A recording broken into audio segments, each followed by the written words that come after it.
ITLX అంటే ఏంటి అనేది తెలుసుకుందాం. ఐటీఎల్ఎక్స్ ఒక fully decentralised perpetual exchange.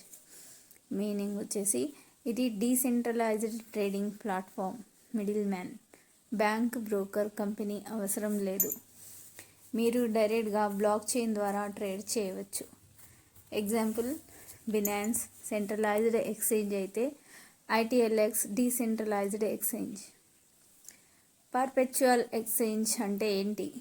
Perpetual exchange అంటే ఎక్స్పైరీ డేట్ లేని ట్రేడింగ్ కాంట్రాక్ట్స్. మీరు పొజిషన్ని అన్లిమిటెడ్ టైం వరకు హోల్డ్ చేయవచ్చు. ఎగ్జాంపుల్, బీటీసీ ప్రైస్ పెరుగుతుందని అనుకుంటే లాంగ్ ఓపెన్ చేసి ఎక్స్పైరీ టెన్షన్ లేకుండా హోల్డ్ చేయవచ్చు. క్యాపిటల్ ఎఫిషియన్సీ, తక్కువ మనీతో ఎక్కువ ట్రేడింగ్ పవర్ ఐటీఎల్ఎక్స్ అలో చేస్తుంది. లివరేజ్ ట్రేడింగ్, ఎగ్జాంపుల్, మీ దగ్గర $10 ఉంది. లివరేజ్ యూస్ చేసి $100 లేదా $1000 ట్రేడ్ చేయవచ్చు. Benefit, small capital, big trading opportunity.